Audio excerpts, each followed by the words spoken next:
ladies and And gentlemen. they're off. And they're off. That was quite the intro. That was awesome. Dude, today's kind of a big day, Task. It's CryptoManiacs Podcast. This is a big monumental milestone for not even for you and I, but for these poor people that have been putting up with us for how many episodes now? I would think it would be between 199 and 201. Yes, right in the middle of it. Episode 200 of I'm we say it's the CryptoManiacs, but let's be honest. It's the Hive Maniacs. No, because we talk about Hive Engine crypto. We talk It's about still Hive. It's still layer 2. no, Hive Engine's not Hive, and then we talk about Speak Network, which is a side chain, and Honeycomb, and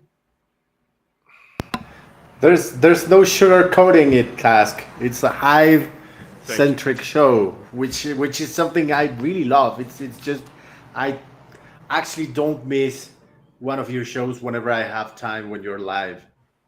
It's just the epitome of Hive cheering with actual foundations, There's a reason for that. Neither John nor I pay any attention to any other stuff outside of Hive. Yeah, like someone says Ethereum to me, I'm like, yeah, that sounds like something I'd smash a keyboard over.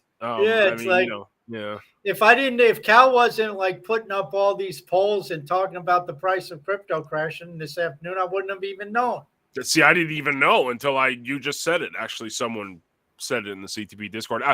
Before we even go any further, our special guest for episode 200 is none other than the legend, Nomad Soul, ladies and gentlemen. Welcome, sir. Welcome. Good to have you. Thank you for helping us celebrate. And I'm guessing we're just going to talk about Leo and Hive all for the next hour. Sounds good? Perfect. Yeah. I mean, thanks to you for having me. It's actually, I wasn't like, Taskmaster wrote to me around a month ago and he said, hey, do you want to come to the CryptoManiacs? And I said, yes, but I'm just too swarmed right now. How about X date?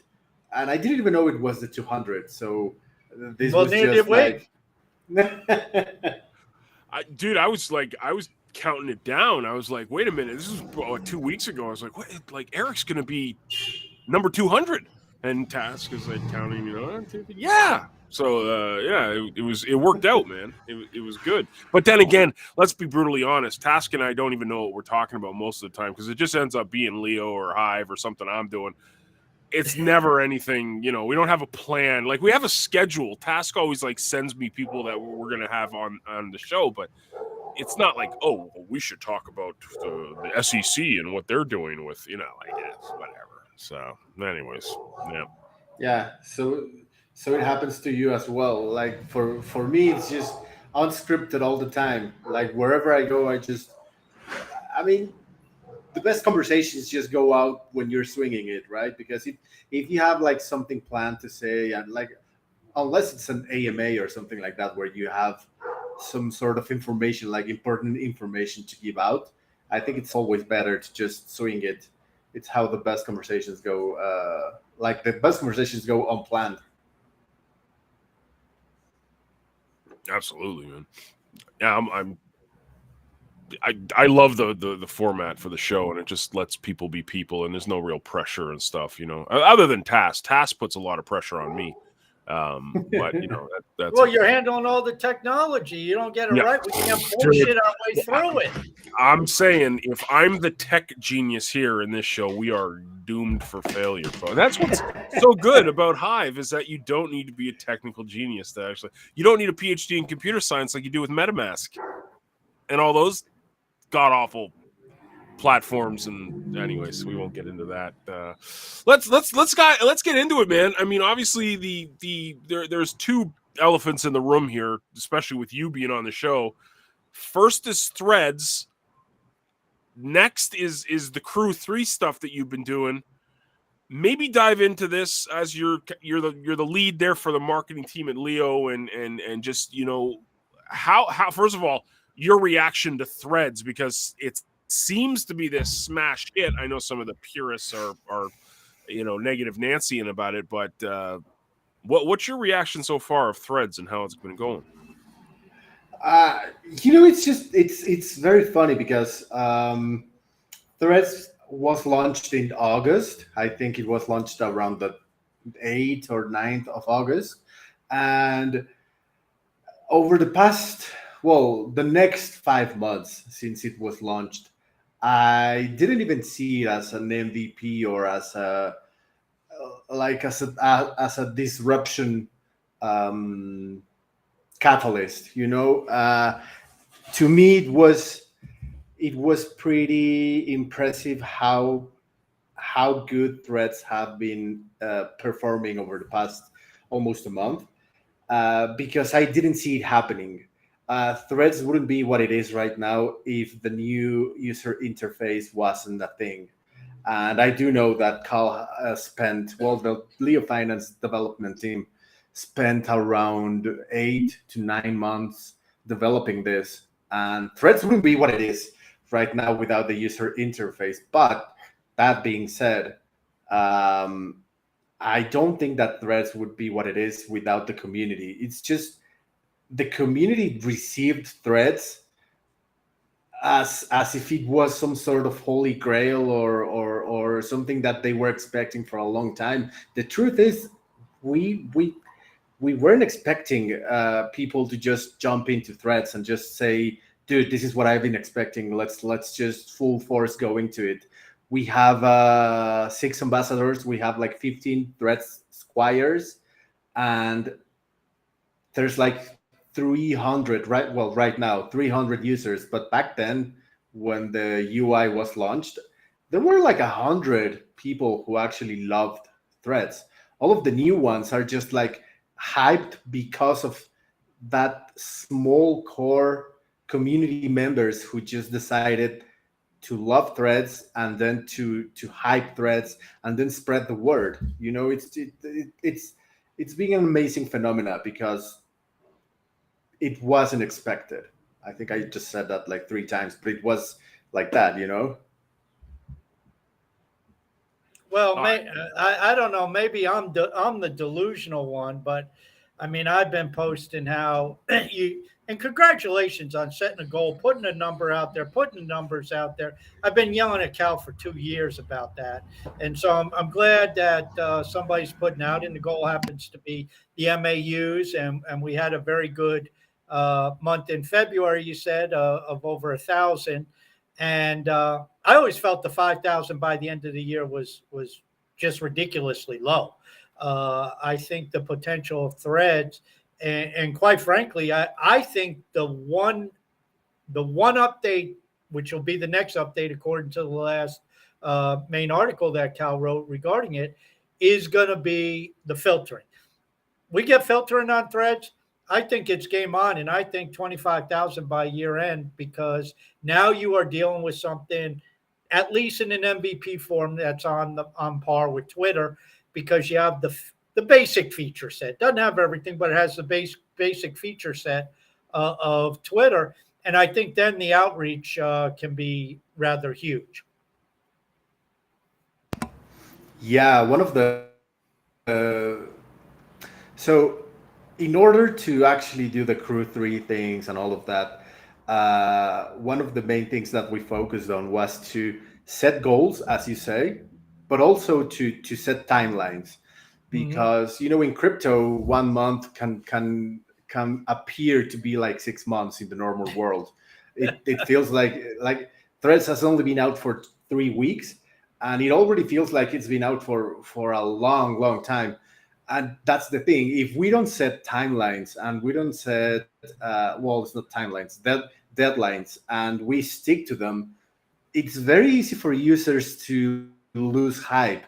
And that's one of the things that we're trying to do with Crew 3, to actually set goals, set a plan to achieve those goals, and then set some minor strategies that we have to implement each week so that everything falls into place. I don't think that 1,000, it was 1,040 users when February finished. I don't think we would have gotten there if we didn't have a very specific plan on how to achieve that. And then we have like these 5,000 users by the end of the year plan. We do expect it to be higher than that, but 5,000 is the bare minimum. So we can say that 2023 was a successful year. And I think that's and you were talking about this two days ago. I think that's what Hive projects. Uh,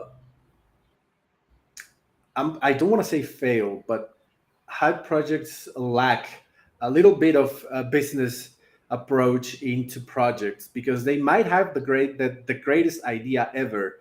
They have the developer for it, but and I mean, John, you will not let me lie. As a marketer, you you know that the way that you market a product or a project is probably the most important part of success. Because if like what people say, you build and the code will speak for itself. I think that's a total lie, and that's what developers tell developers, to lie to each other and say we don't need the business side. Of course you do. Oh, I Yeah, completely agree. I Yeah. think one of the biggest failures, Eric, and it's what you're touching upon. Every business that I've ever been involved in has discussed, and we've had meetings and we've had reviews and we've had yearly plannings and all this stuff. It's always around one word: growth. How do we grow? What are we going to grow next year? How are we going to grow? What are the numbers? And, I may disagree with your numbers, and I do. But the simple fact of the matter is, my hat is off to you because they're out there. You put the numbers, you set a metric, and you say, this is what we're going to do. And like you just said, then we can go back and look and say, okay, 2023 was a success or 2023 was a failure. Does that mean like my time's up and like, is this a gong show? I mean, and so that's really when you talk about Hive, it's like everybody talks about John is going to cringe, green candles and token price and how do we have deflationary currency? And it's like, who gives a shit? Focus on growth. I had this conversation, hell, it's probably going on 3 years now with Cal. And Cal, one day he put out on Discord, we're going to have to cut the inflation rate of Hive because I guess when they set up or not of Hive, of Leo, because I guess when they set it up through Hive Engine, it was not quite clear. And the inflation rate was a lot higher than it needed to be. And he told me what it was. And I think he said it was like 25%. I said, who gives a shit? Just have 125% growth next year and it'll get eaten up. And sure as shit, we grew like banshees. And, the price of of Leo, went up to $1. So, right now we have whatever the inflation rate is. But if the MAUs get up to, okay, I'll split the difference and say 10,000 Leo users by the end of the year, that's going to eat up a lot of Leo because that's a lot of people who are going to want some amount of Leo. Because if you're on there, you're going to say, hey, I see those people with 5,000 Leo power. I want some Leo power too. I mean, it's just natural. They want to join the party. Yeah, man. Yeah, and I think that you have mentioned this before. I don't know if it was John or if it was you, Task, but uh, inflation powers growth, and if you don't have inflation to spread it, like to actually power all of the new users that you have, like there's not a single project in crypto that it's not a scam or it's venture capital backed that can grow 10x every 3 months. Like the only way that you can see sustainable growth if you achieve it slowly, and and the fact that we put out those numbers, which I have to be honest, before the new UI and before, like I think we set all of these goals around December, maybe it was November. I was convinced that it was going to be a huge challenge because we like every other project on Hive, and let's just compare it to Hive because every other blockchain has a different market patterns, growth patterns, but compared to Hive, every other front end lost users. So I was like, holy shit. So we want to 10x our user base when just last year, or well, this year, because it was November, when this year we didn't even grew 10%. How are we going to achieve this? But the fact that we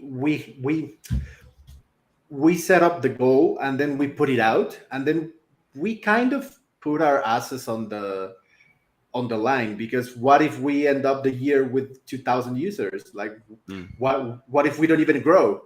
You know, well, that was still 4x where you were, or 5x where you were last November. So it's still significant growth, even if you miss your target. And that's one thing about setting targets. Let me ask you this: if right now was December 1st and you had the new UI, would you put forth the same numbers, or with the new UI, would you increase those numbers in terms of your targets or goals? I think by the smile, I know the answer.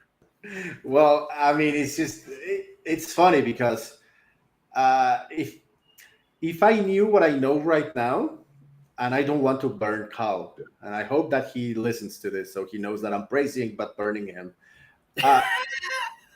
So Good. Carl has been such, like, I started working on Leo Finance, or for Leo Finance, exactly a year ago. If we set up these targets on March of last year, I would say, dude, I'm not going to commit to that. But Carl has, like, as a founder, has grown so much, and he now has, like, how can I put this? Like, he refocused, and he knows how to achieve things now, and he has, like, this target and this vision, that now that I am seeing it, and that I can share with it, and that I can actually see it happening. I would say 50,000 users, or maybe 20,000 users. But the thing is that this wouldn't be possible if Carl didn't have all of this hands-on mentality that he has, and that, like, for example, I can say, okay, we need 1,500 users, but if I don't have the tools, the development tools, and if I don't have the budget, and if I don't have a lot of things that only Cal can provide for Leo Finance, like, whatever strategy I have, it's not going to work, you know? Mm-hmm. Like, I could say, okay, let's go and have a Crew 3 campaign, or let's have an ad campaign, or an Instagram campaign with shorts. Let's just hire 10 cute girls, and let's just make TikToks or shit like that. If I didn't have a budget, and if I didn't share the vision of Carl, then none of this would work, you know? Well, I mean, you're seeing it, and I think it, like you were mentioning, it's the UI, man. I mean, something I've harped on for since day one. Like, this is why, the running joke here is how much I hate Ethereum and MetaMask, and it's not that I hate it, okay? It's that the user experience and I'm not talking about me, I'm just talking about someone who's brand new to crypto that comes into this, and then they've got to figure out which chain it's on and what their address is and this, that, and the third. It's another level of confusion and annoyance. Leo Threads, specifically Threads, has really kept it clean and dumbed it down, where you don't need it's not complicated for you to say, okay, I'm going to go use this. Even Leo Finance it doesn't take a rocket scientist to figure out, okay, this is a blogging platform. I can understand that. Here's content. Here's where I post blog. Oh, there's this thing called Threads. Reminds me of Twitter. I get Twitter. I know how to use that. So the ease of use is, and just like you said, that's part, I believe, of the marketing strategy. Like, you can actually take a product now and put it out there and say, hey, look, you can go and poke this. You can go use this, and you're not going to get confused. You're not going to get pissed off. You're actually going to use it, and you're going to enjoy it. And I think that was the biggest win for Leo over the past 6 months, is just focusing on usability and just clean looks and just easy to understand. That's what people will adopt. They're, why isn't people adopting this, that, and the third? It's because it's too complicated. Dumb it Well, down for people. it's like with Threads. How do I use it? Do you know how to use Twitter? Yeah. Okay, you know how to use Threads. End of discussion. I mean, the keys may be a little bit wonky, but outside of that, it's like you said. I think the biggest mistake I've seen so far with Threads is people press the post button and actually, when they mean to thread, they put it in the long form content section. In fact, Kat did that the other day. So, Yeah. but outside of that, it's if you know Twitter, you know that. Yeah, exactly. And I do want to mention this. It's just like there's this also running joke with some people of the Leo finance community that they say, "Oh yeah, it's just because like Eric is doing this," or Carl says, "Yeah, it's all thanks to a nomad and he's just killing it and all of that." But in reality, and I told him that I told Carl this, like there's like I can only like you are the one who's putting out the product. I just market it. Like there's no attempt at growing if the product is not a working product and it's not something that it's actually workable with. Like you could have the best business strategist and financial planner and strategic planner and whatever, but if you don't have a working product, like nobody can just work magic out of thin air. Like there's only so much smoke that you can actually sell. Oh, absolutely. Yeah, I mean, the old marketing ploy is, if you have wonderful marketing for a piece of shit product, all you're doing is accelerating your pace into bankruptcy. I mean, you have to have the product to be of quality. Like John was saying, in this instance, the user experience has to be there. And that can always vary. But one of the big things that we're starting to see, at least at this point in the Web3 evolution, is ease of use and simplicity. That's the big thing to touch upon. And Leo Threads does that. I also think the fact that word is spreading that it is not cryptocurrency, it's not finance. In fact, you go on the Leo Threads, there's very little of that there. There's all kinds of other stuff, which is cool. And that was the experience John and I got through views, because suddenly you realize, you hear about all the shit posting, and you start to realize when you go through views and you start seeing some of these posts, there's a lot of talented people on Hive in different areas, in photography and science and all kinds of stuff. And we see that on Threads where people are posting their pictures. And I mean, who the hell knew One Alpha was such a great photographer and could capture some wonderful scenes, and he's been doing that on his vacation. And it's like, that's pretty cool stuff to see.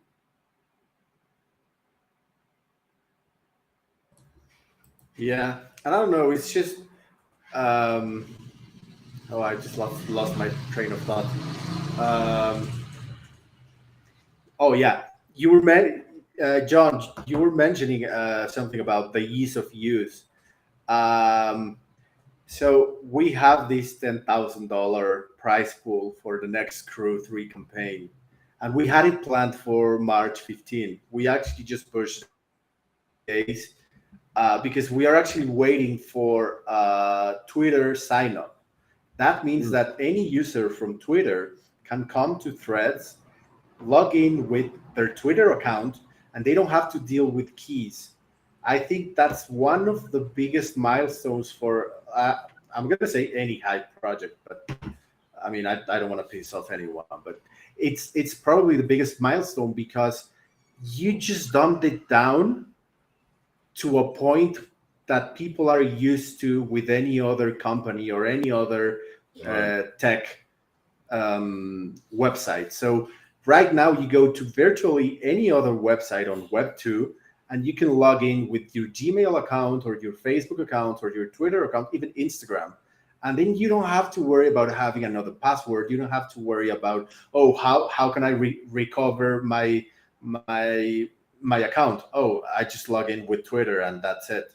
So the fact that Leo with Threads allows Twitter sign up, and then if anyone wants to dive deeper or learn more about it, then you can just tell them, okay, here are your keys. here's a couple of tutorials, and that's it. Just read this, and then you know what to do with your keys. But you don't want to have to explain all of that to a person who's used to have a password as mummy1234. It's just. How'd you like know my all of password, man? Damn it! I gotta change it Exactly, again. Wait, Yeah. you guys use such complex passwords. I thought you were supposed to use password. And if you really want to get complicated, you make the D capital, so it's password Oh, with the capital D. not even Yeah. the P Yeah. capitalized, but the No, D no, no. capitalized. You got to change it up. Wow. These hackers are tough. Wow. Eric, let me ask you. So with that Twitter sign up, will they name their Hive account? Because I presume by signing up, they'll get a Hive account on the back end, and that's all how it'll be. It'll be on the back end without them seeing it, and they'll have to claim it. But is there going to be something where if my well, like you, let's say your Twitter is a Nomad Soul, you sign up with your Twitter account, you log in with your Twitter account, but it grabs a Nomad Soul as your Hive name. Is that how it works? Or do you not know? The way I think it works is that you log in with Twitter, and then you can pick a new username, and you can pick whatever you want. There will be a Okay. message: hey, you won't be able to change this. Don't go for donuts 1-to-1. And that's it. Like people are able to actually pick a username different than their username on Twitter. It's pretty slick. Yeah, Yeah, I think. I That, think. Sorry, go ahead.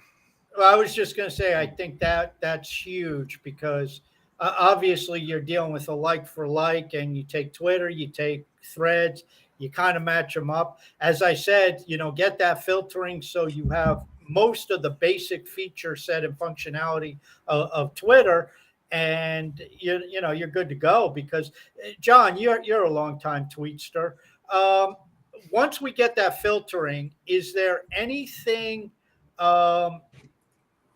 That you see Threads is missing that you haven't felt has been a part of Twitter long term, over the last, let's say, 8 years? And I know spaces and stuff like that is newer developments, but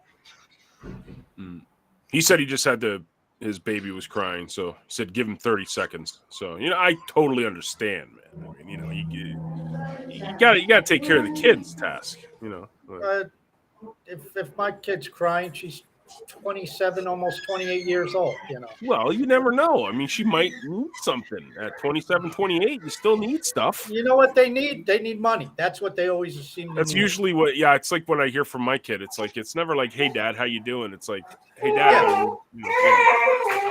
Money. No, but what I was saying, John, is you've been on Twitter for a decade. If we get filtering on Threads, for most of your experience on Twitter, would you say Threads has most of the basic features that you used over those 8 to 10 years? Yeah, I'm seeing other than your followers, right? Yeah, which that's what I'm saying in filtering. You're following, Yeah, and filter. stuff like that. That's really it. I mean, the biggest thing in Twitter that I loved, and they axed it for whatever dumb reason, was Periscope. I thought Periscope was absolutely brilliant. It was fantastic. It was wonderful. Live streaming, it was great. Before TikTok, before any of those recorded it, like Periscope was really, really cool. And they axed it, and sure, okay. I mean, they, that's why they get paid the big bucks. But that's nothing I would expect on Threads, and I don't even think it needs it, right? Because it's completely different model. Threads really has everything I would, the one gripe I have, if there is a gripe, is just that the URLs count as characters. But that's a development thing that can get fixed pretty quickly. That's on the playbook to fix. So. Yeah, I mean it's got everything you need. Yeah. And the best thing about this is the best thing about Threads, though, and this is it kind of goes to what Hive is so cool.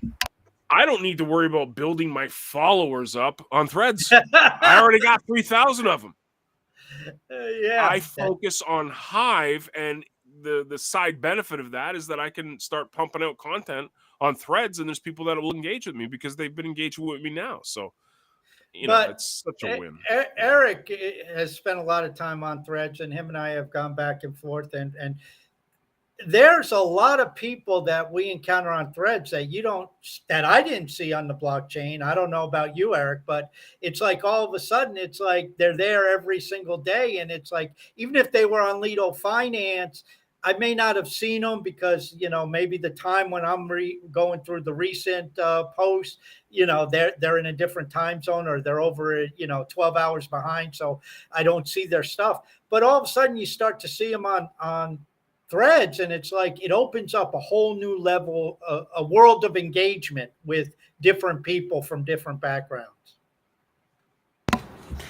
Yeah, and that's one of the best things that I have seen happen on Threads.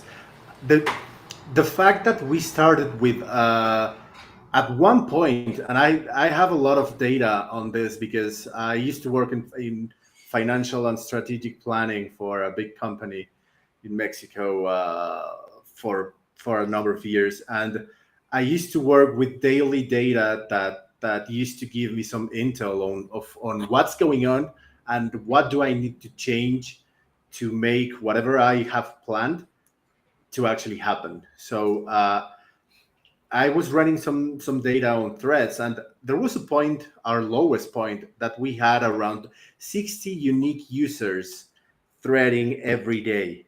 That's nothing.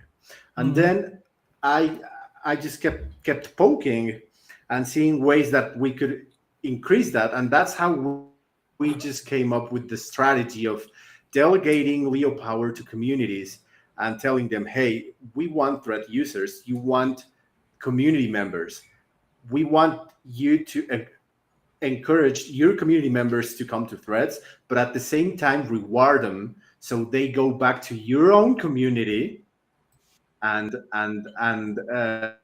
stay active.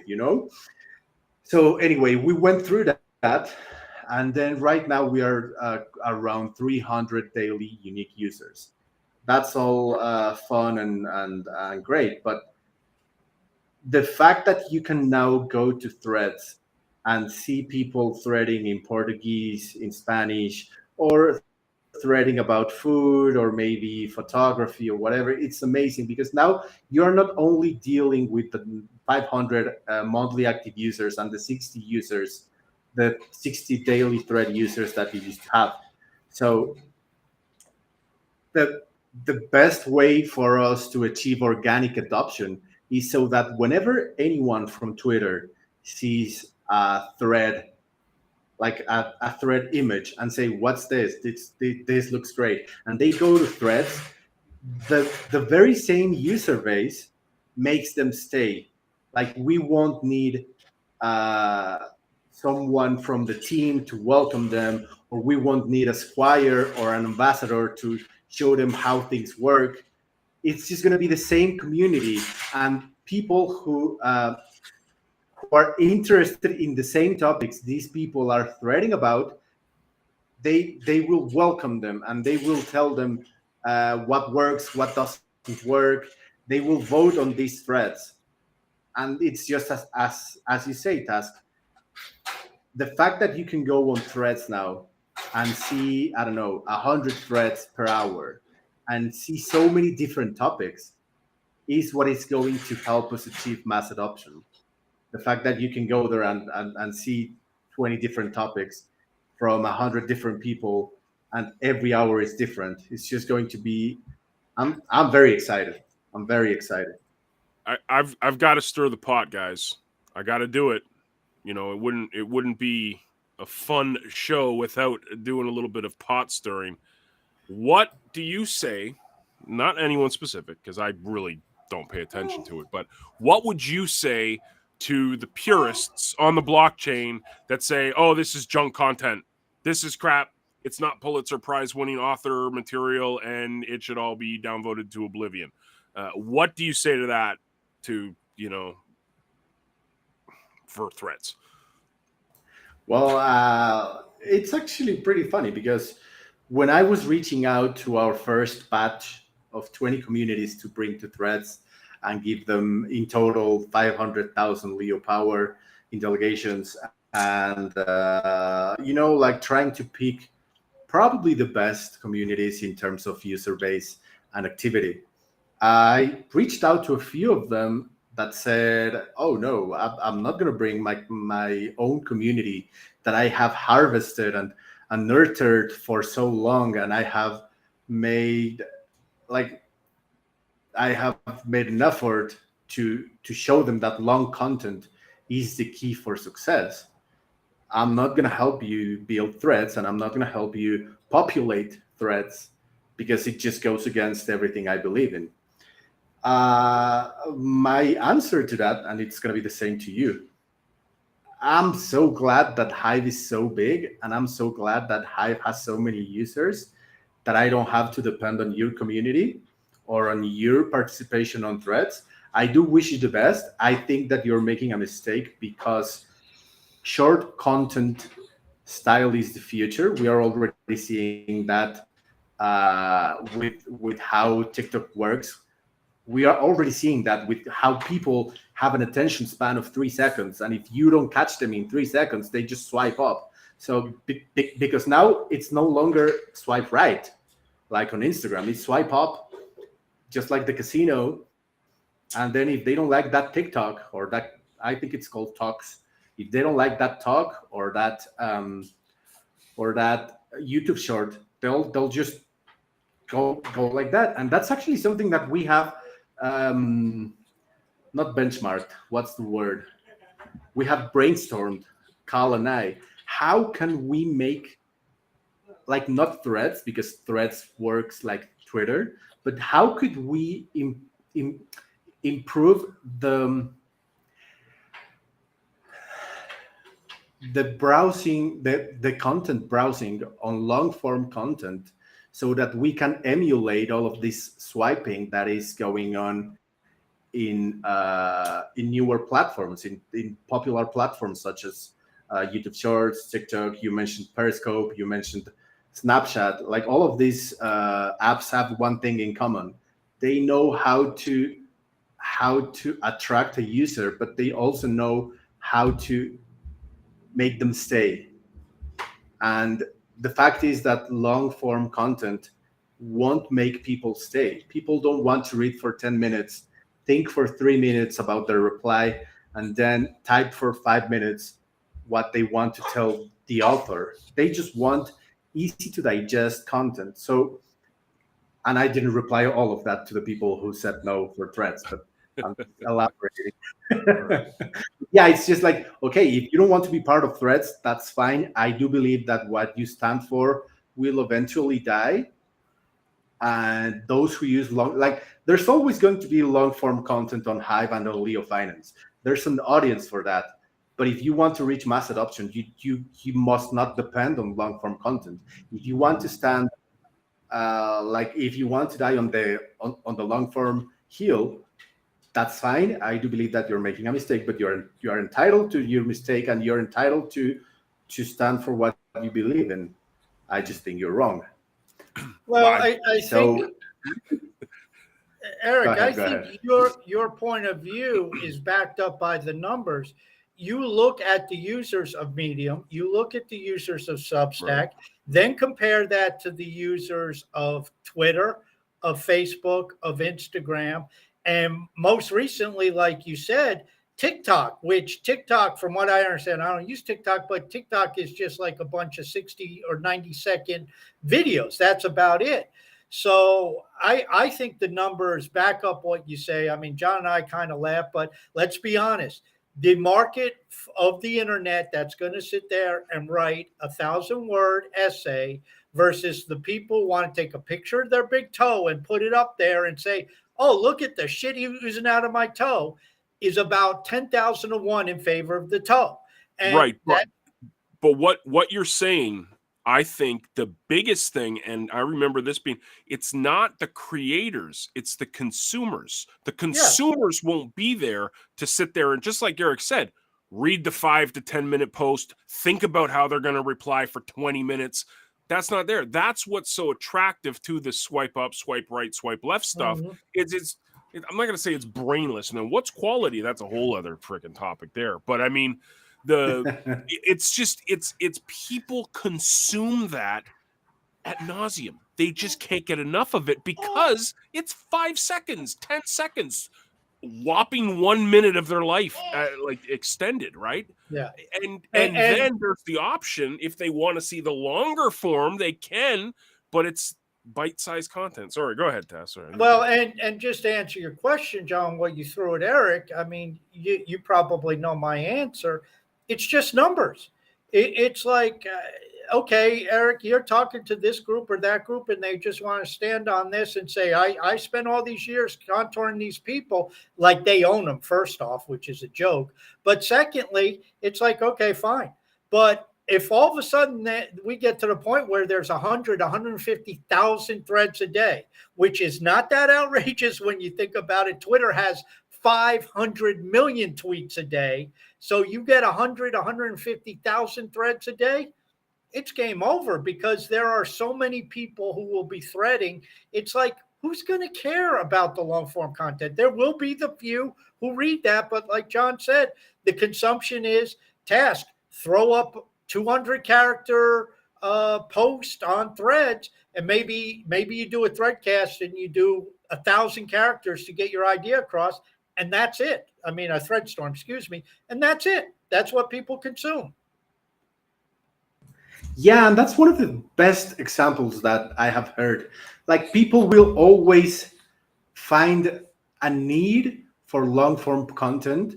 And for example, whenever I just want to speak seriousness, I write a long post. But the other 23 hours of the day, well, not the other 15 hours of the day, he's taking care of his kid. That's what he's doing the other 15 hours of his day. Task, guaranteed. I mean, that's what I'd be doing. Yeah. And okay, sorry about that. The whole thing about that is that people want to spend the other 15 hours of the day having fun. And but just a second. Yeah, no worries, man. See, you missed that secretly, don't you, Task? No? Nope. I actually didn't even have to put up with it the first time because I didn't have my daughter. So my she lived wife with her mom, so I didn't have the day-to-day grind like you guys have. My wife had it in her eyes a couple of weeks ago. She's like, we should have another kid. I'm like, I'm almost 50. Like, I don't know what the heck you're talking about, another kid. I'm good. I'm fine. I've got 3 that's tapped out for me. Yeah. Anyways. You need to secretly go see the snip doctor and say, I don't know, honey, I'm trying here. It's not working. Yeah, I know. Secretly meet the snip. Yeah. Anyways. Sorry, Eric. We got off course a little bit there while you were gone. Yeah. But anyway, I was able to listen a little bit of that. No, acá, por favor. Okay, one second. Yeah. So what I was saying was the playground is threads, and the business part is the long form content. So what I've been trying to do, and this is something that we have to do as a community in general, is to change the culture that Hive users have. And that's going to be hard because we have it ingrained in us. We have been doing this for 6 years. We blog to earn, and that's how they sold us the idea of Hive. Like, that's how Hive marketed itself for 6 years. You blog and you earn. But we have the vision, and it's going to take a lot of work, but we want to make people thread for fun. So once they thread for fun and they see that the playground is about networking, sharing their thoughts, maybe meeting new people, hanging out with other people, and then they realize they can earn on top of that, that's the key, because you are making them use your platform because of many other reasons other than money. And the fact is that people use Hive because of the money, not because of the experience. But if we make them use it for the experience and then stay because they like it, and they realize, oh, holy shit, I just made $1,000 this past year just for doing what I do on Twitter. That's gonna be when we reach a healthy user base.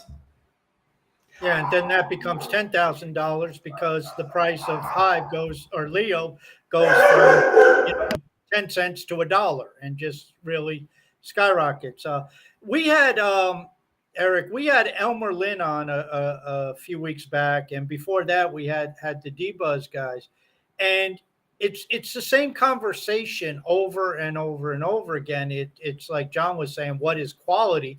He kind of said that tongue in cheek because you're about the third person we've had in the last month and a half, 2 months, who basically is coming on and talking about the idea of short form content.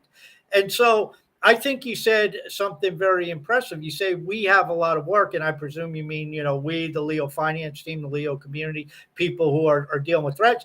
But there are also other epicenters starting to form, like A2, which John is a fan of, that they're in the same boat where they're saying, listen, we don't believe that, we believe somebody can take a quality photo, post that, and that's spectacular. And we don't need 1,000-word essay. And so I think you're starting to see the stranglehold starting to break a little bit. And, I put up a thread late this afternoon because RM, whatever his username is, he was on there threading about football. Wait. And it's soccer regional. What? It's regional manager sad cry. And that's the way that Kat and Cal were able to remember his username, because they were also struggling with that. So it's RM sad cry. Well, you knew what I was talking about. So anyway, but he was threading about football and football scores, soccer scores, John, for you and I. And I thought that was cool. The Canadian guy. Yeah, he's a big football fan, soccer fan.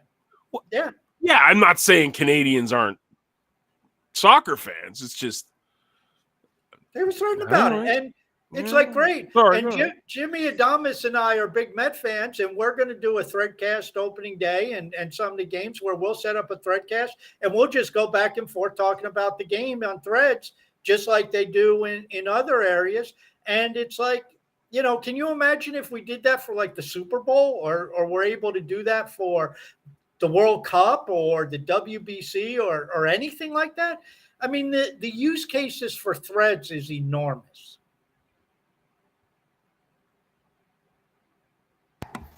Exactly. And I do love the concept that I don't know if it was you or who was it, but the Threadcast.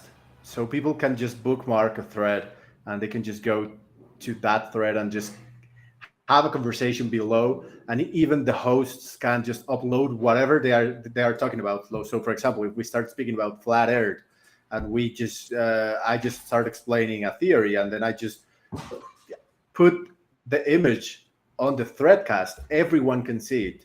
Whereas if we're just speaking and they're just listening to us, it's not going to work.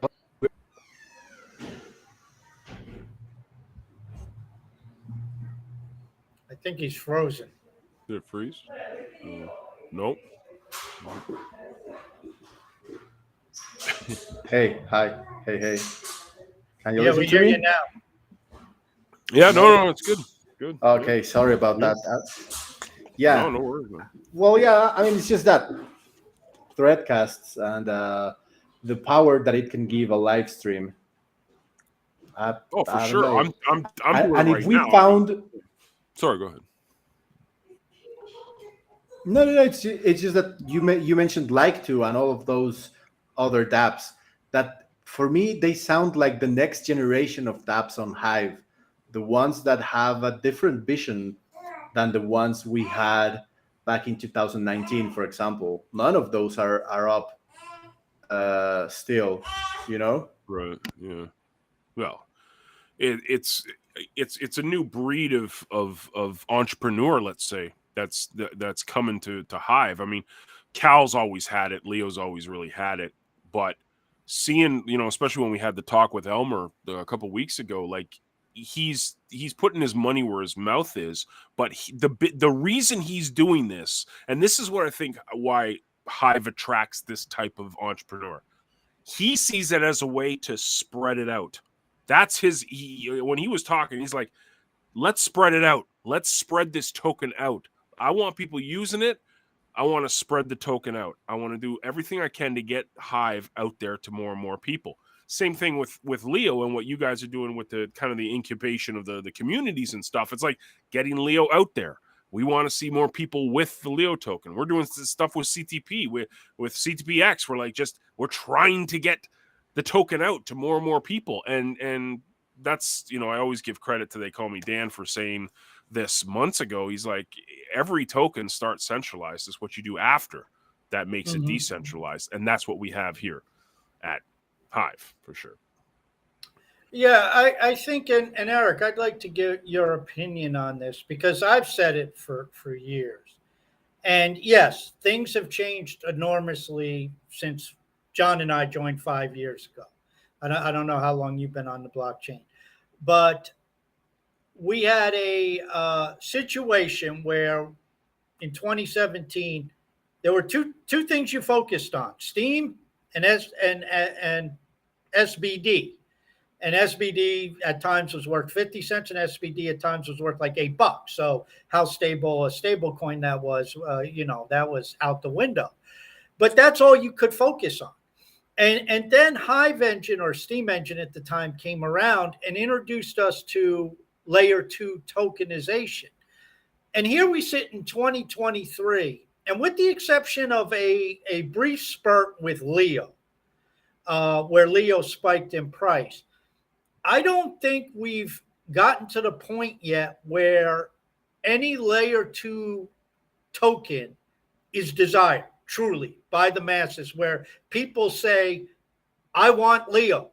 They'll say, I want Leo and I want Hive, which is fine. But everybody's conditioned to Hive. And then, well, if I get a little Leo, that's like the secondary payout. Oh, I got all this Hive, and oh, look over here, I got a little bit of Leo on top of it on my post. As opposed to people who come in through Leo Finance or through Threads and say, hey, I made 10 Leo today, or I made 20 Leo today, or I made 5 Leo today threading, or 2 Leo, or whatever it is. And they get excited about that. How, and I don't want to say how soon because timelines are difficult, but if you had to step back, what is it going to take to get to that point where people start to reverse the process and say, I earned this Leo. Oh, and great, on my post, I got a little bit of Hive too.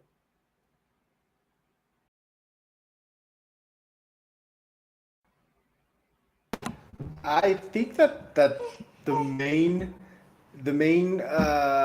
goal for every dApp is to be self-sustainable and to thrive without users having to without their user base depending on the Hive user base.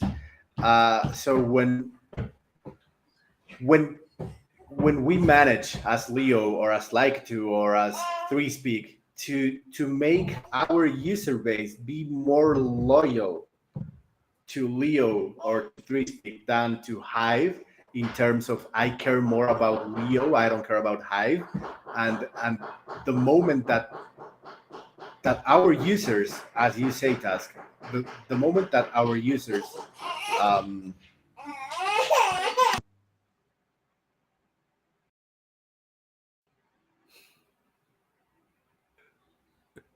Technical difficulties, please stand by. Oh, it's definitely not technical difficulties. It's we'll call I got a baby.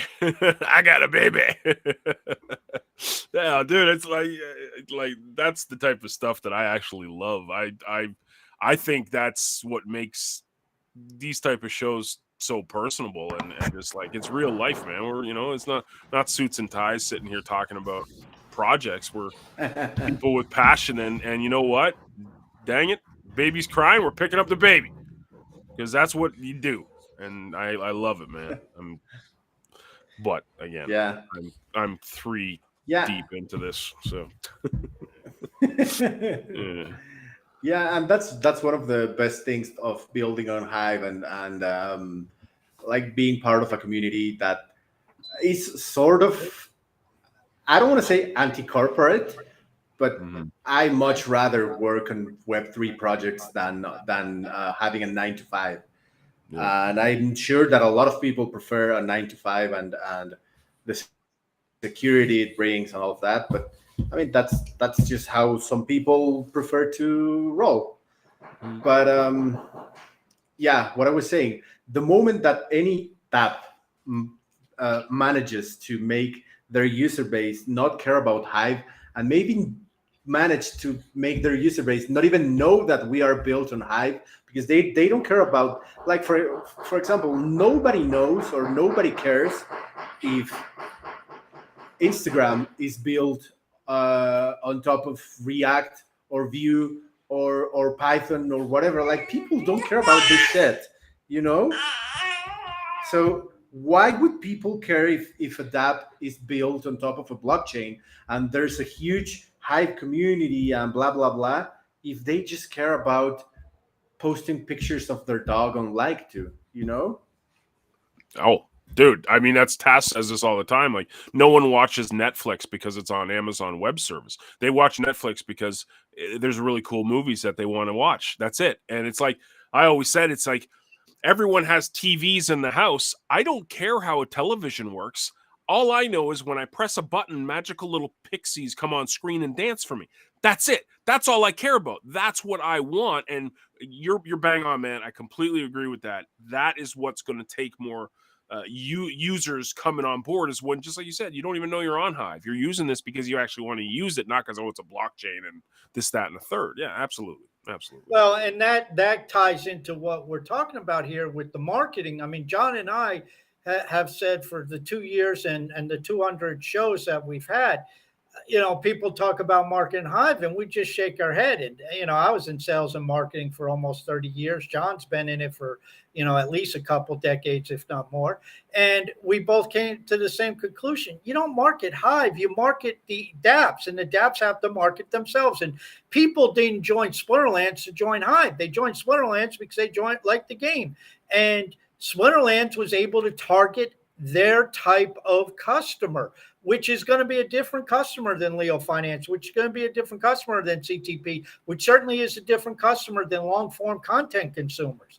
And Leo Threads is even actually morphing it into, well, I guess because you're going to the general content versus financial content, but it goes, like you said, to the short-form consumer versus the blog reader.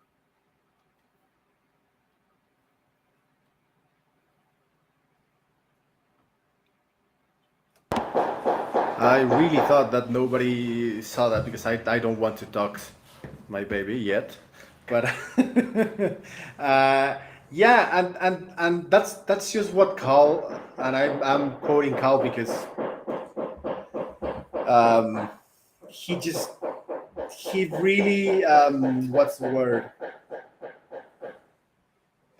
hit the, it's not the jackpot, he really hit the bullseye.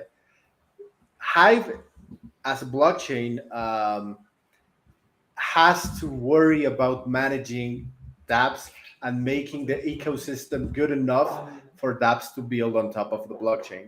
It is the dApps who will make Hive go mainstream. And that's why I just don't really agree with how these front ends care so much about long form content, or these users care so much about long form content. In the end, if Like2, if Threads, if Actifit goes mainstream, all of these users will just flood all of the other dApps because we are going to help each other. It's not like we want to market Threads as, oh yes, we are the only dApp on the Hive blockchain and we want all of the users for ourselves. No, the moment that we reach certain point in terms of users, we are going to implement stuff to tell them, hey, we know you love Threads and we know you spend here 3 hours a day. If you ever want to move from YouTube to another platform, here's 3Speak. If you Mm. ever want to move from Substack to another platform, here's Listeners. Mm. And I do know that if Listeners goes mainstream, they will they like I like to believe that they will promote other hype apps.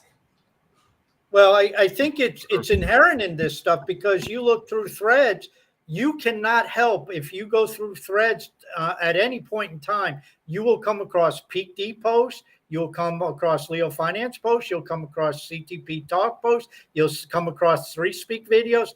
It's already there. Like a two posts are being thrown up there. So if there's 50,000 users on threads, a certain percentage of that, I don't know what percentage, but a certain percentage of that is going to morph into other applications and also other games, because people talk about Rising Star and Splinterlands and CyberX and all this other stuff gets talked about. They're just going to see it by going through threads. It's a marketing tool for the other apps. Yeah, and I don't really know why, but I honestly I haven't seen a lot of synergy between Hive projects. Like I have seen some collaborations and some common goals, trying to achieve them and all of that stuff. But I honestly haven't seen one single ad or one single conference or one single anything where all the dApps join together, pay for anything, or join efforts in terms of manpower or like whatever. I tried to do that 3 years ago with an onboarding initiative. I had pretty much like 12 dApps. A lot of the witnesses were on board. The DHF proposal got approved. All of that because I have always thought that if you manage to bring like look at Solana or look at Ethereum. I know that John doesn't like Ethereum, but we have to mention it. Um, like look at all these ecosystems or these blockchains.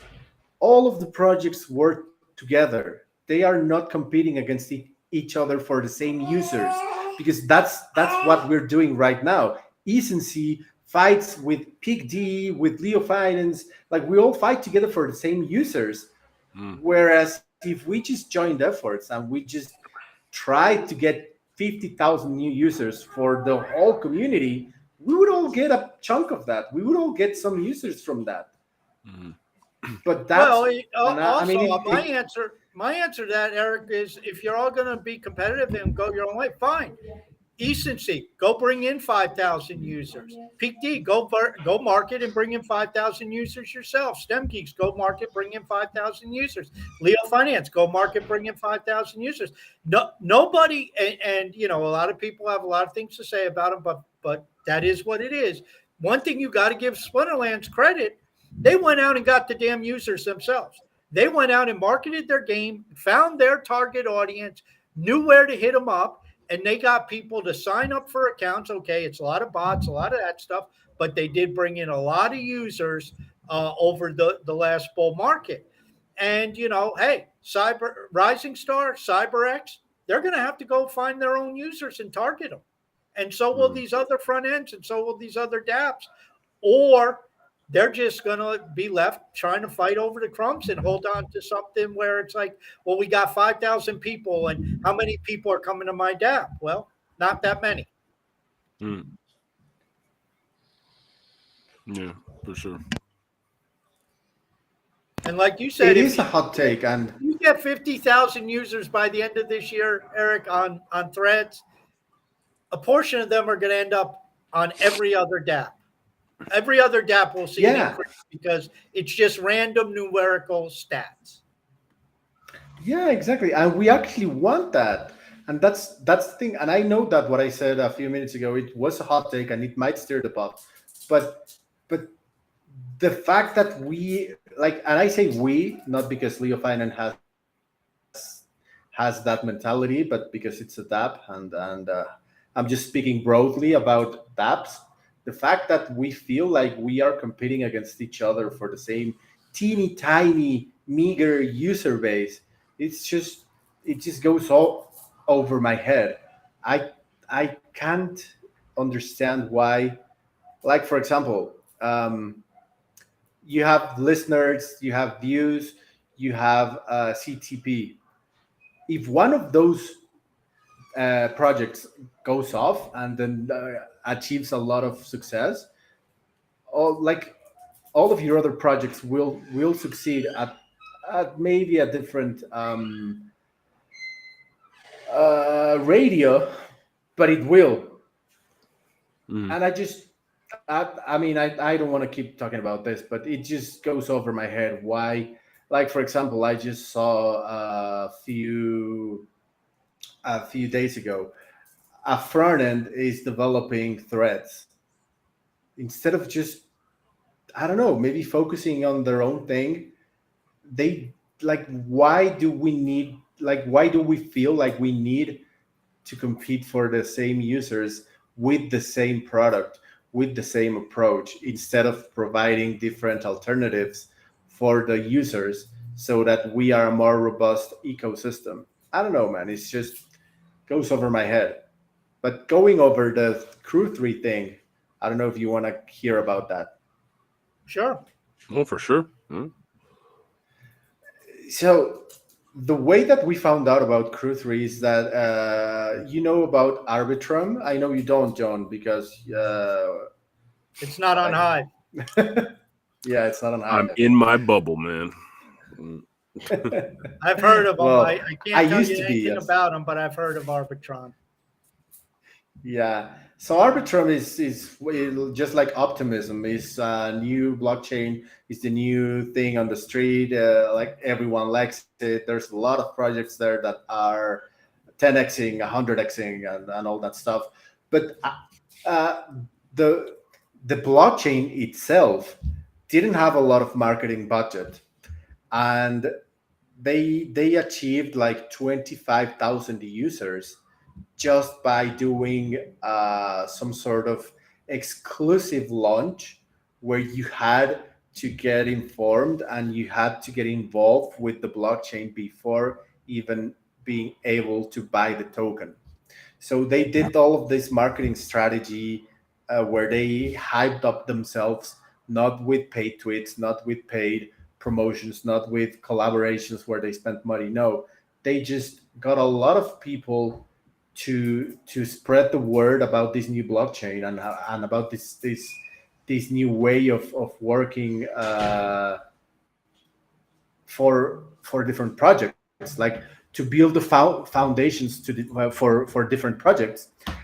And they spent, I think they spent like $5,000, and they got 25,000 users. So the way that they managed to do this was do simple tasks, like put out simple quests or simple tasks that the community can finish, and then you whitelist them. So I knew about this, and I knew it works. There's around 10,000 crypto communities on Crew 3, and there's a bunch of different platforms that work pretty much the same way that Crew 3 does.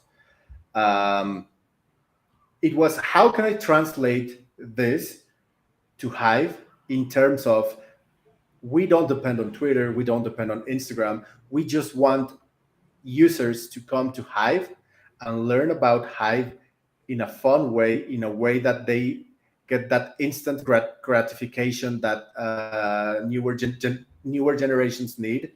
And how can we make them stay? So you know how whenever you try to onboard a Hive user, they just get lost, because first they have to know about the keys, then they have to know about the front ends, then they have to know about the dApps, then they have to know how to post, then they have to know what not to post. Don't use AI. Then they have to know how to markdown, and then they have there's this whole learning curve is too steep and it's too long.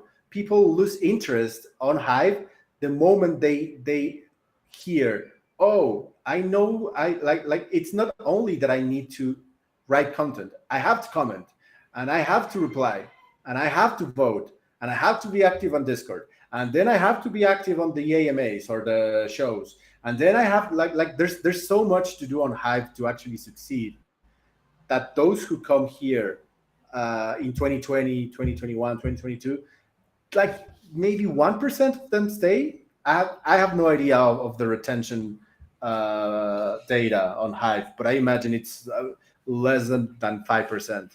I could bet my ass on that. So we wanted to translate the Hive onboarding experience into a game. And as much as I love how Hivebus gamifies the Hive experience, that's just a product for the existing user base. It will never take us to a different level. So it was these two problems: how people can hear about Hive and how we can make them stay. So Crew 3 and a $10,000 prize pool will make the existing user base of Hive join the campaign. And it will be this existing user base that will take into their own hands to spread the word about Hive and Leo Finance. So let's say that we have 5,000 active users on Hive. I know it's a little bit more, but let's just say that 5,000 users join. They want those $10,000. They will tweet about Hive. They will go on Reddit. They will go on Facebook. They will go on Instagram. They will go on Medium. They will get users to start using Crew 3. We don't want them to start by using Hive. We want them to start through Crew 3, so they get these points, they get this instant gratification process and all of that, and then they can learn step by step how they can jump into the Hive blockchain itself. And the way to do that is to start with the simplest tap, which is threads. I don't want to say Leo Finance, because Leo Finance is a whole new, it's an ecosystem. They can start with threads, and now that they know how to thread, they can learn how to vote. Then they can learn that long form content exists on Hive, and then you keep going. But by the time that they learn about keys, or they learn about Hive watchers, or they learn about transactions, they will already be hooked, or at least that's what we expect. I mean, personally, I know how effective gamification is, and how people will literally bend over backwards to do small little tasks repeatedly to get something.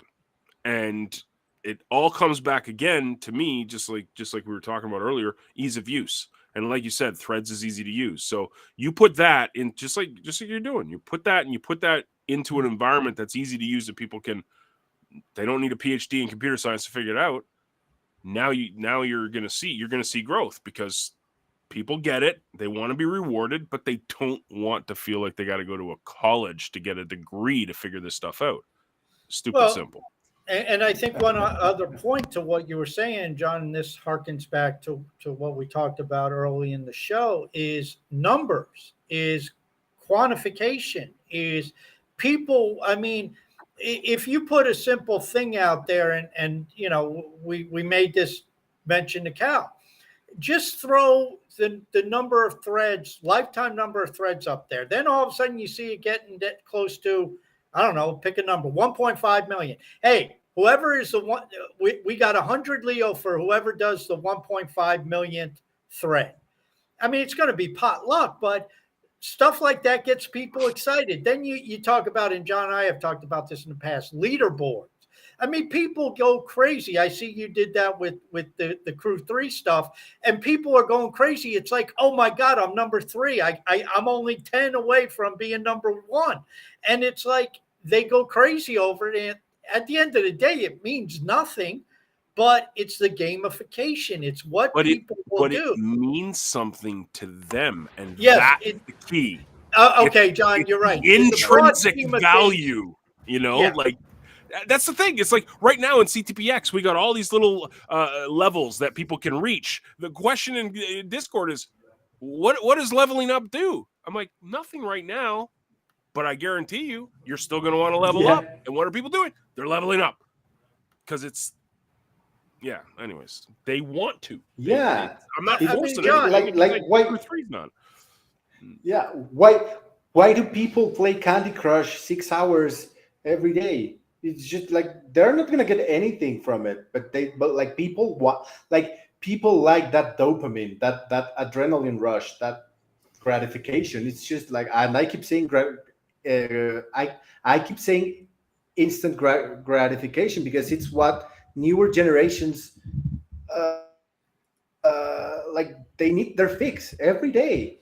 And it's amazing to see that working and to be able to gamify something that means something for people and that can actually help them achieve something different. Because imagine that we managed to onboard 100,000 users into Hive, and all of these people start to realize like some other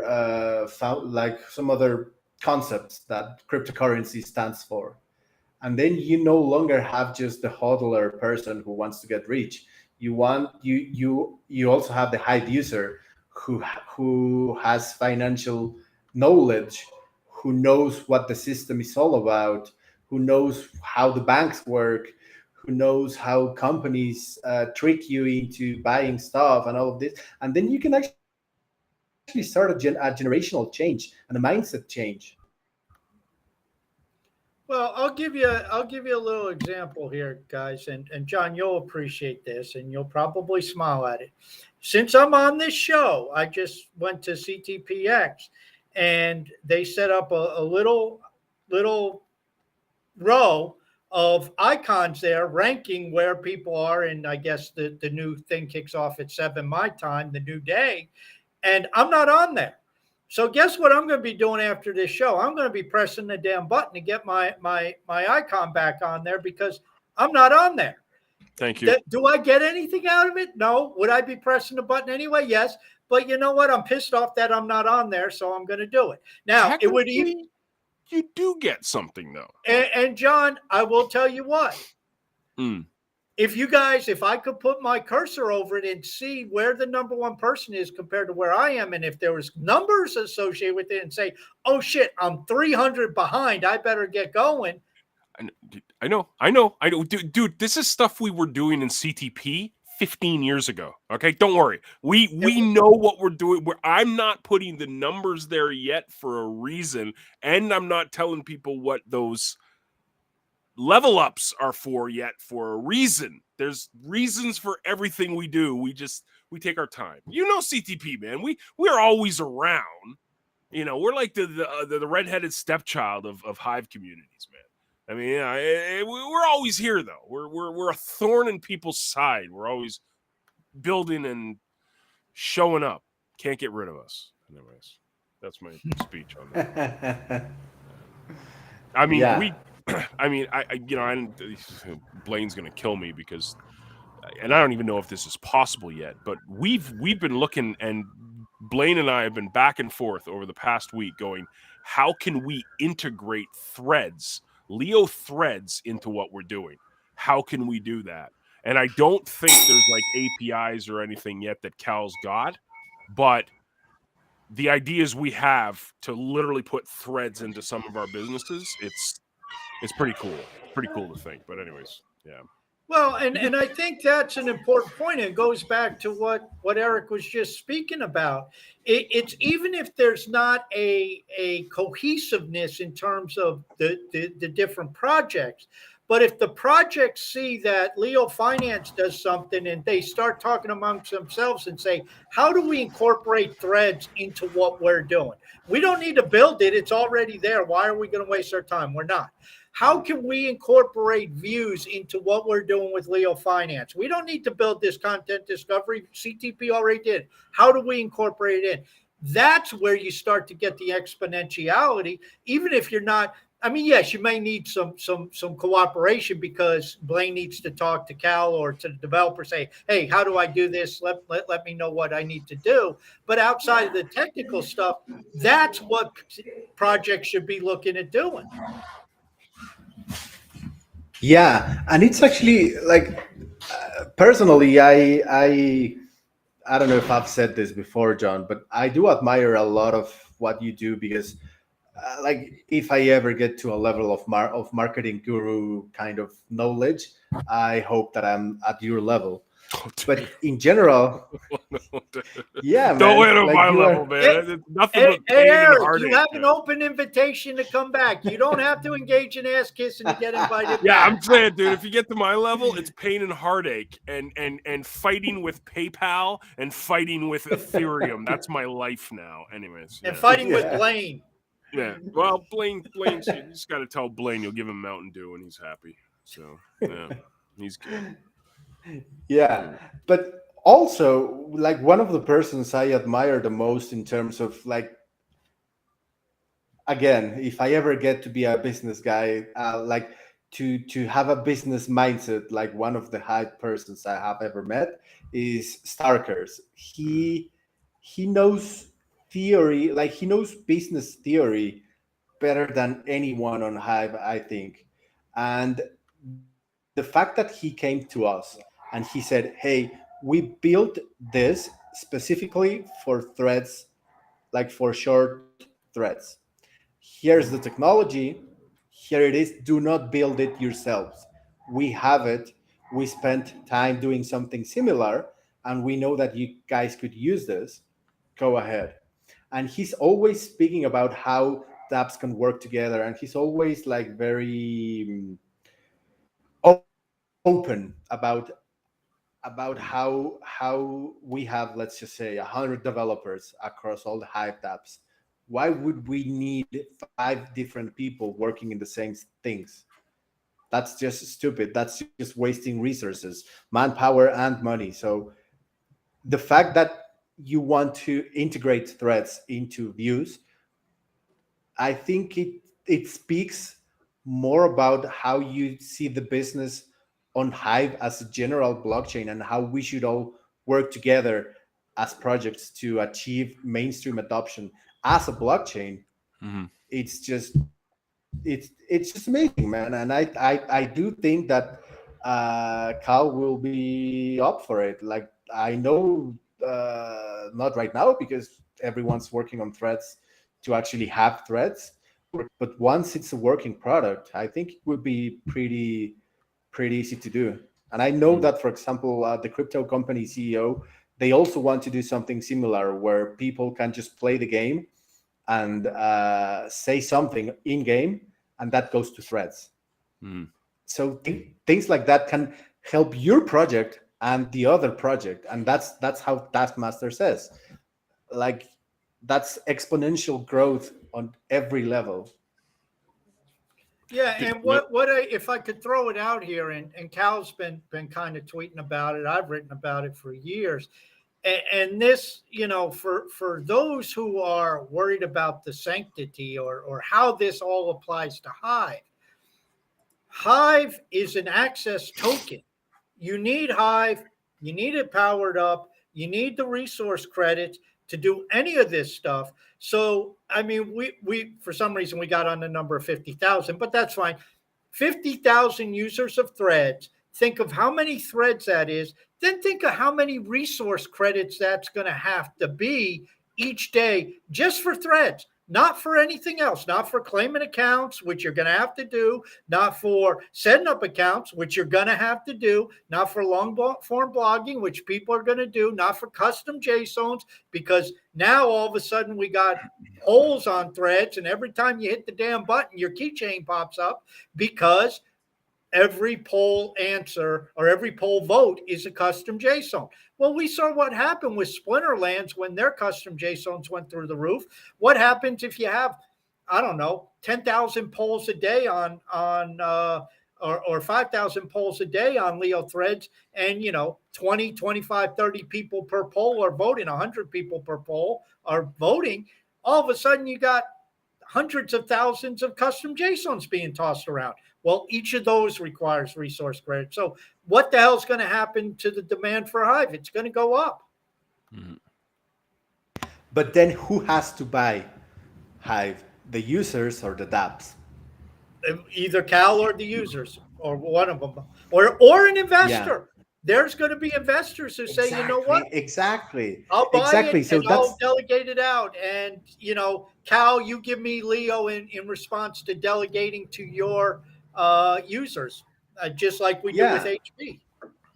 Mm. Like just imagine how big of a pitch this is for an investor, like someone with tens of millions of dollars. We come and say, hey, we are the most powerful blockchain in terms of transactions, which are free, and we just broke that blockchain because we have so much users that we are simply not able to cater to all of them. Invest in this project or invest in this blockchain. Dude, it's going to be so easy to bring in millions of dollars if you tell them, like, for someone who knows about blockchain technology, you show them the code and you tell them how it works, and then you tell them that you actually broke it because people are not able to transact. Mm. They're just gonna be so all into buying Hive, or maybe even buying your native token, like any like Deluxe, Activate, or Leo or whatever. It's gonna be so easy to bring money once we fill in the Hive blocks. Mm. Well, here's Absolutely. something that I'm starting to chart because I have no idea how to pull this shit from the blockchain. And I kind of asked Dow's to do it, but I guess he doesn't really have an interest. I am curious as the ratio of Hive power versus circulating Hive. And what is that going over time? Because my forecast is that over the next couple years, we are going to see and right now we're at about 42% of all Hive is powered up. I think that number is going to keep increasing just because of what you said, Eric, because the demand from the apps is going to keep growing, or from the users. I have 10 Hive power, but I want to thread a lot more. And somebody said I got to go and get 50 Hive power. So I'm going to go and buy 40 Hive and power it up. Because of that, I think the percentage of Hive on the on the open market is going to decrease as a percentage compared to Hive power. Mm. Yeah, and that's one thing.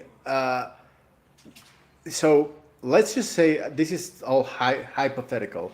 Let's just say that you have 100,000 new users, but they came through threads or they came through like to. They don't care about cryptocurrency. They don't care about blockchain. They are not investors. Then you stress test the blockchain and you fill in the blocks and you need more research credits and all of that. So it's all going great. You don't actually, like, this is all my opinion, you don't want the users to buy Hive, because then you would get into so many issues and teaching people how to deal with markets, and like, people just want to use the dApp. You are effectively forcing the dApps to find the money or to find investors.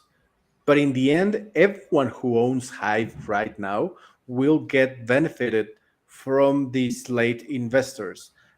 But I don't see people, like normal people like my grandma or like my cousin, going to Hive and then buying Hive. They won't care about the investment aspect of Hive.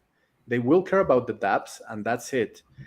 So anyone who owns Hive right now, they are like some weird mix between user and investor. But there will be a point where nobody will, like, you don't buy an iPhone and then say, oh yeah, I have an iPhone now, I'm gonna get some shares. No, you just want the iPhone, right? So Yeah, I but if I could take an exception to that, my theory is and a lot of this is being pushed by Elon Musk, actually. But I think we're going to see the merging of finance and social media. And your analogy with Apple is very true. But what if by using the iPhone, you started to receive fractional shares in Apple? And all of a sudden you had to learn, well, do I keep these shares of Apple? Do I sell these shares of Apple? Do I swap them for Microsoft shares? What do I do? And I think that's what's going to happen with cryptocurrency and social media, because we're monetizing everything. So, and what we on Hive know, you have to decide whether you take your Leo and you swap it for Hive, or do you take your CTP and swap it for Leo? Do you stake your Leo? Do you stake your CPT? Do you take your Hive and say, you know what, I'm going to go in and I saw your post. You were talking about maybe you're going to load up on what is Speak Network called their token? Deluxe. Was it Deluxe or? Oh, Larynx. Larynx. Larynx. You know, do I load up on Larynx? I got a bunch of Hive sitting here. Do I swap it for Larynx? Or I got a bunch of swap Hive. Do I get Larynx? These are all things we have to decide on a regular basis, and people have to make decisions. John decided, hey, I'm focusing on these 3 or 4 areas this year instead of being too disjointed with focusing on Splinterlands and a whole bunch of stuff. He had to narrow it down, and that's a conscious choice he made. So while I agree with you and I see what you're saying, I think the education, and this is another reason why I'm optimistic about Leo Finance, I think the education has to come up over time, simply because we are dealing with Web3, which means all of these activities are monetized, micro earning, all of this stuff is going to come into play, and people are going to be forced to learn about this stuff, even if it's just, do I swap token A for swap token B? And how do I make that decision? Yeah, I do agree with that. Who knows, man? It's just going to be. We are in for a wild decade, like for 10 years. Yeah. All right. Well, I will say, Eric, if you were redoing your forecast now, knowing the new UI and some of the, I'm presuming some of the rollout plans that Cal has, which he's kind of mentioned some, and then I'm sure you may know some that he hasn't mentioned. And you really would increase your numbers by the end of the year or on a 12-month forecast. I have a feeling if we get 25 to 50,000 people using threads, most of them from the outside, within 12 to let's say 15 months, we're not going to recognize this ecosystem. It's going to be radically different. Yeah, it all depends. It all depends on how this Crew 3 campaign goes. Our goal for Q4 Q2 is 1,500 users. But if things go according to forecast, like this new forecast that I made like 2 weeks ago, we're gonna end Q2 with 5,000 users, and by the end of the year we might have 50,000 users. Yes, it's a huge goal. It's 100x. It's 100xing the user base. It's incredibly ambitious. But if this Crew 3 campaign works, we have something planned that I definitely don't want to say anything about it yet, but it could 10x the users of Hive. It will take a lot of funding, but if we manage to do that by showing how this $10,000 campaign worked, we might be seeing we might be looking at something incredibly much bigger than just this, across several platforms and across several market points. But first we have to take baby steps, and that's why we did the feedback campaign, and now we're going through the adoption campaign, and then maybe later we can build something different much bigger. Who knows? But yeah, 50,000 users doesn't sound so crazy. Like we just need to 2x like 6 times. And what people don't understand, let's be honest, on the internet, you're 50,000 to people on Hive sounds like a lot, but 50,000 users on the internet is nothing. I mean, there's games you've never even heard of where the most dedicated gamers never heard of, because 50,000 people playing a game, it's niche. I mean, who the hell knows about it? I mean, so you start looking at some of these things, and you start looking at some of these gaming sites, and they have 500,000 users on a monthly basis gambling, and you get and you never heard of any of these things. And it's like, we're not talking about 400 million users. We're talking about 50,000 users on a total addressable market of, last I saw, was 5.25 billion people on the internet. And we're looking at getting 50,000. I mean, that's nothing. Yeah. It's just crazy how every single crypto project on the space uses Medium or their own blog instead of using Hive, where they can actually achieve something different than just speaking to nobody on Medium.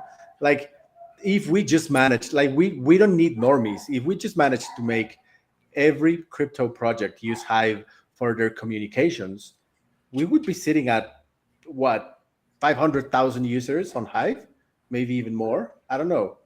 But then if you add the normie number to this, and you actually tell them, hey, crypto project, if you come here, you will be able to address 100,000 crypto users, but you will also have access to 1 million more who are normies, who are just lurking, or who are just using threads or like to for dog pictures.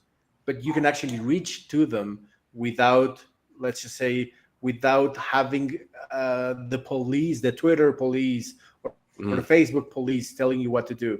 Like, this is a free for all. Just come here and like try to get them to adopt your project. Of course, we would face different problems now, because crypto projects, like crypto scams, would say, oh yeah, this is so easy for me to just scam people. I have access to 1 million people that know nothing about crypto to just come here and to adopt my project. That would be a problem, but it would be a great problem to have. Well, I think John has a lot of insight to crypto influencers and how much he really appreciates what they do for the industry on YouTube. Oh, I freaking love them with like a passion. Dude, I'm so excited about what you're doing with Leo and Crew 3, and just seeing it. I truly believe, like you guys both believe, that, if Leo wins, Hive wins, we all win. So keep going, dude. I mean, whatever you need, from us, let us know. I know you got a podcast that's popping up here in a little bit. So yeah, dude, which sorry for interrupting you like that, but Lead Master just told me that I should invite you two guys to have a beer. It's a whole different type of conversation. We just speak about shit. We laugh. We talk conspiracy theories and all that stuff. If you want to come, you're more than welcome. I'll have to join you next Thursday if you want me on there. I got stuff I have to do, but if I know ahead of time, I can prepare before this show and get that stuff done I need to, and then join you all. You do that at 9 Eastern time, right? Yeah. And well, I actually meant for next week. So if you want to come next week, it's more than welcome. And I think I'd love to.